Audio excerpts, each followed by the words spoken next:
بسم الله الرحمن الرحيم الحمد لله إن الحمد لله نحمده ونستعينه ونستهديه ونستغفره ونؤمن به ونتوكل عليه ونعوذ بالله من شرور أنفسنا ومن سيئات أعمالنا من يهده الله فلا مضل له ومن يضلله فلا هادي له وأشهد أن لا إله إلا الله وحده لا شريك له كيف الكيف فلا كيف عين العين فلا عين ولا جسم ولا صورة ولا شكل ولا أعضاء له وأشهد أن سيدنا ونبينا وحبيبنا وعظيمنا وشيخنا وإمامنا وقائدنا وقرة أعيننا محمد صلى الله عليه وعلى آله الطيبين الطاهرين وعلى أصحابه أجمعين ومن تبعهم بإحسان إلى يوم الدين ثم أقول أما بعد. Brothers and sisters in Islam, Assalamu alaikum wa rahmatullahi ta'ala wa barakatuh. I begin by praising Allah subhanahu wa ta'ala, the Lord of the universe, the maintainer, the sustainer, the creator, the all-powerful, the all-hearing, the all-seeing, the Lord of the universe, the most forgiving, the most generous, the most kind. Infinite blessings, salutations be upon the best of creation, the most beloved of Allah subhanahu wa ta'ala, the leader of the prophets, the leader of the messengers, none other than our noble messenger, Sayyiduna wa Nabiyuna Muhammad, sallallahu alayhi wa ala alihi wa sahbihi wa baraka wa sallam. Blessings be upon his noble family, his Ahlul Bayt. Blessings be upon his righteous companions and all those who tread upon their path till the day of judgment. Ameen, ameen, ameen. Alhamdulillah, Allah subhanahu wa ta'ala has blessed us once again with the day of Jumu'ah, the day of Eid, the best of days on which the sun has risen. The day on which Allah subhanahu wa ta'ala's mercy and blessings are encompassing us from all angles. And all we need to do is open our hearts and our vessels to encourage, to encompass, and to take in the blessings of Allah subhanahu wa ta'ala. This is a day on which the communities generally gather together and congregations come together, not only for the congregational prayer, but one of the primary objectives we know of the day of Jumu'ah is the daily reminder or the khutbah, the sermon which is delivered in order for us to benefit, in order for us to enhance and improve our understanding of not only the aqidah, the beliefs of Ahlus Sunnati wal Jama'ah, but then the implementations of our beliefs within our lives to improve our lives and to become better Muslims. Alhamdulillah, over the past few weeks in a chronological order, we have been discussing a very important subject, a very important category of subjects, which is to do with beliefs and the importance of freedom of speech and honoring the Prophet sallallahu alaihi wasallam. And we mentioned that the most important thing within a person's life is to honor the Prophet sallallahu alaihi wasallam and to have more love for the Prophet sallallahu alaihi wasallam than his children and his parents and any of the creation of Allah subhanahu wa ta'ala. And until a person does not reach that state that he loves the Prophet more than everything, his iman is not complete.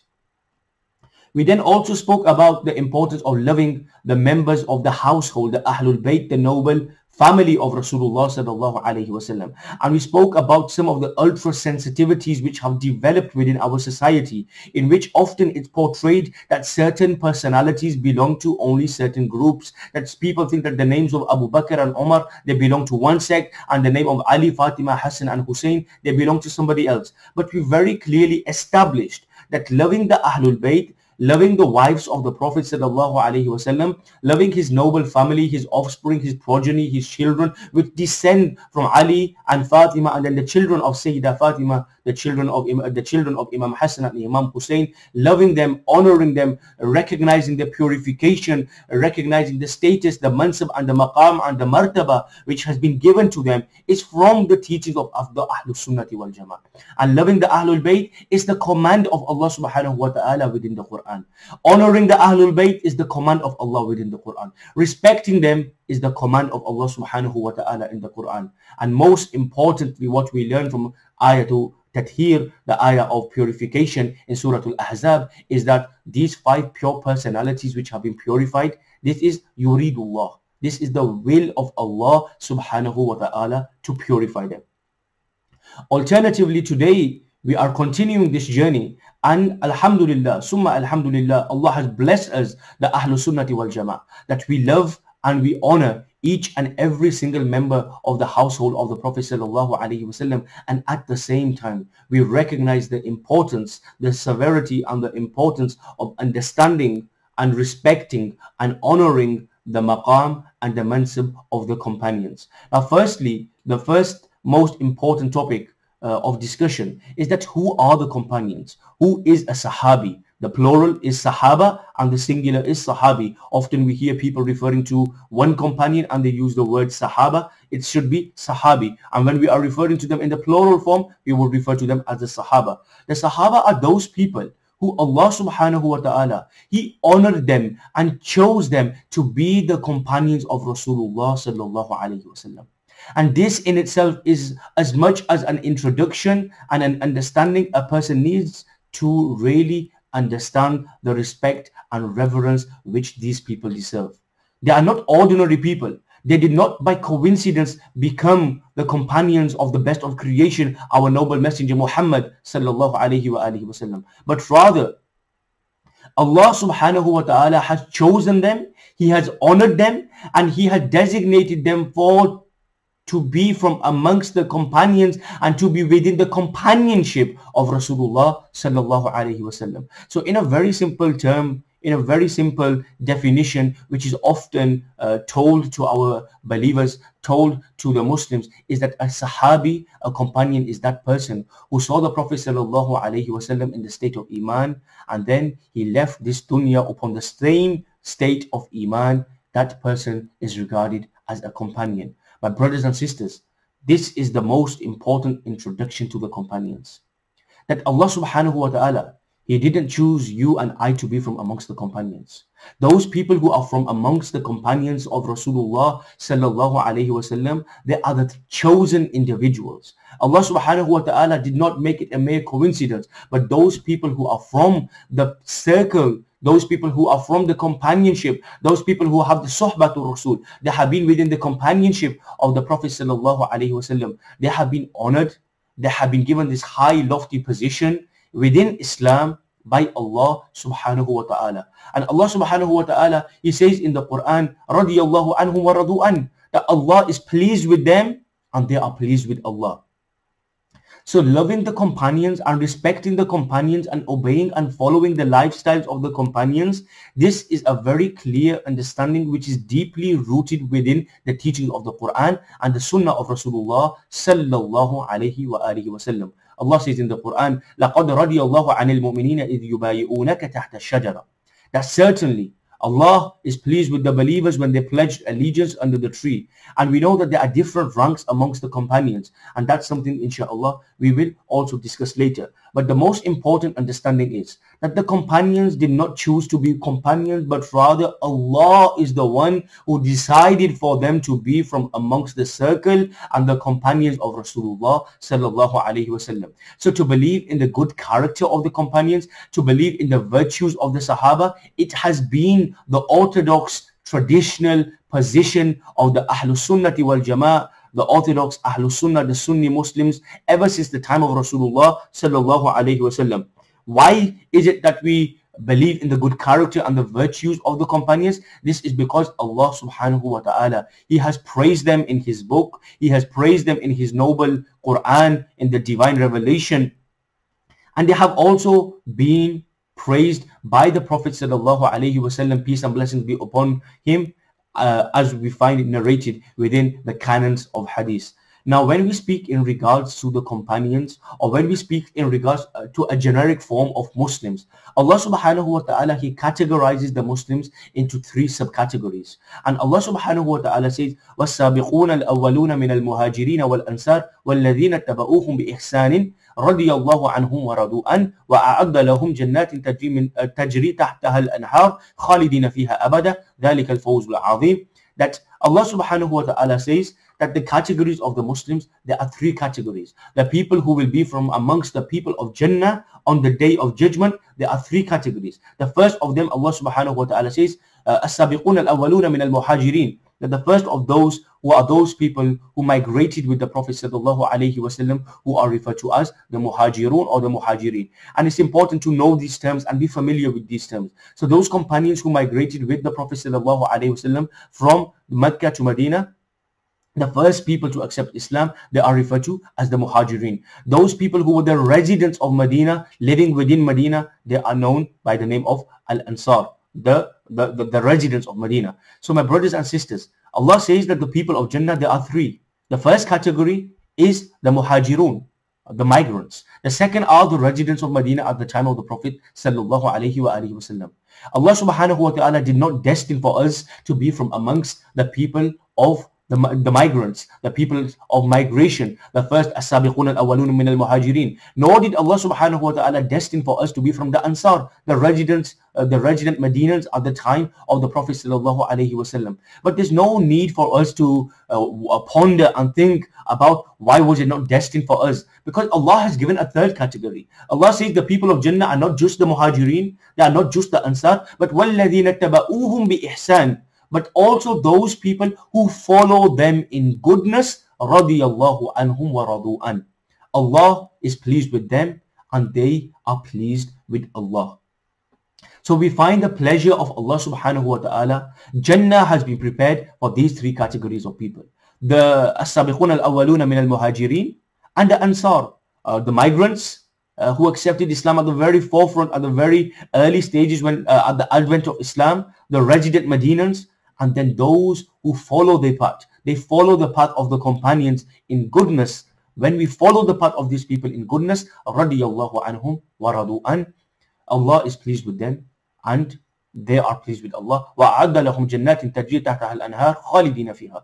Then Allah subhanahu wa ta'ala has prepared for them Jannah. Allah has prepared for them gardens under which rivers flow. خَالِدِينَ فِيهَا أَبَدًا. They will stay in there forever and ever. ذَلِكَ الْفَوْزُ الْعَظِيمُ. And indeed, and verily this is the great success. This is the ultimate triumph that a person should be from. If we want to be from amongst the people who Allah is pleased with, we need to know the lives of these people, the Sahaba. We need to know the lives of the Muhajirin. We need to know the lives of the Ansar. Why? Because Allah says, did Allah destine for us to be from the Muhajirin? No. Did He destine for us to be from amongst the Ansar? No. But then what did He say? وَالَّذِينَ اتَّبَعُوهُمْ بِإِحْسَانٍ. But those who follow them in goodness. Now, how can we follow them in goodness if we are not aware of these personalities? My brothers and sisters, honoring, respecting, loving, having reverence and respect, and understanding the importance and understanding the lofty position of the Sahaba, this is very important for us. Why? Because Allah loved them. The Prophet sallallahu alaihi wasallam loved them. Allah subhanahu wa ta'ala is pleased with them, as He says in the Quran, radiyallahu anhu wa radu an. Allah is pleased with them and they are pleased with Allah. And then at the same time, when these companions left this world, and when Rasulullah sallallahu alaihi wasallam, upon his physical demise, when he left this world, he sallallahu alaihi wasallam left this world in a way that he was pleased with his companions. And there are many discussions that the ulama have had, and I think I want to share one of them. And some of the ulama have mentioned, if the Prophet sallallahu alaihi wasallam had no other miracle, and it's important to mention before this point that Allah subhanahu wa ta'ala has given mu'jizat, miracles to the prophets to be a sign of their truthfulness and their sidq, to a sign of their veracity and truthfulness. And what we know is that every prophet were given miracles, some were given few, some were given more. And from all of them, the one who was given the most miracles is none other than Sayyiduna wa Nabiyuna Muhammad sallallahu alayhi wa alihi wa sallam. But some of the ulama have mentioned, some of the traditional ulama, that if the Prophet sallallahu alaihi wasallam, he had no other miracle, then the men and the women which were produced by the Prophet sallallahu alaihi wasallam, this is enough of a miracle for him. Very simple people within the Arabian Peninsula, the very simple people who came from very poor backgrounds or very simple background, He sallallahu alaihi wasallam made them the greatest people to ever live. They were not only the greatest people because, yes, the maqam which they have of being a Sahabi is because of the companionship of Rasulullah sallallahu alaihi wasallam. But more so over, these people became the greatest thinkers. They became the greatest people of adab. For example, you look at Sayyidina Bilal radiallahu anh. He became an absolute giant from the companions. He was an Abyssinian slave. If you look at Abu Zar al-Ghafari radiallahu anhuma, he was from a Bedouin tribe. A tribe which were known for highway robberies. But when he became within the companionship of Rasulullah sallallahu alaihi wasallam, Abu Zar al-Ghafari, he became Abu Zar al-Ghafari. No one can compare and understand truly the status he was given by the Prophet sallallahu alaihi wasallam. If you look at Ibn Mas'ud, a normal, an ordinary, an individual person who was a shepherd in the hills of Mecca. And all you have to do is approach a shepherd in today's day and age. They don't think a lot. They are very simple people who don't think a lot. But then the same Ibn Mas'ud, he goes on to become not only a teacher for that generation, but a teacher for the generations to come after. And because of his teachings, because of his credibility and authority, we find that the Hanafi madhab is primarily based upon the teachings of Ibn Mas'ud. And 80% of the vast Muslims are now following this tradition, this school of thought, which is the Hanafi school of thought. You look at Zubayr ibn al-Awwam, Abdullah ibn Zubayr, and all of these people, very simple people, very ordinary people. But when they come into the companionship of Rasulullah sallallahu alaihi wa sallam, they become from the greatest of people. My brothers and sisters, I will conclude with this, that Qadi Iyad, he mentions in Ash-Shifa that part of respecting and is the part of the tradition of the Ahlul Sunnah to respect and honor and obey the Prophet sallallahu alaihi wasallam. And what is a part of respecting and obeying the Prophet sallallahu alaihi wasallam? That consists in respecting his companions, obeying them, recognizing what is due to them, following them, praising them, asking for forgiveness for them, and refraining from discussing their differences, because we know the Sahaba, they were humans. Only the Prophets are Masoom. The Sahabas were not Masoom. The Sahabas were not people who were infallible and didn't commit or mistakes or made errors. They did have differences amongst themselves. But it's the sign of the Ahlus Sunnati wal Jama'ah to refrain from discussing their differences. The best thing we can do is learn about them, to respect them, to honor them, to love them. Why?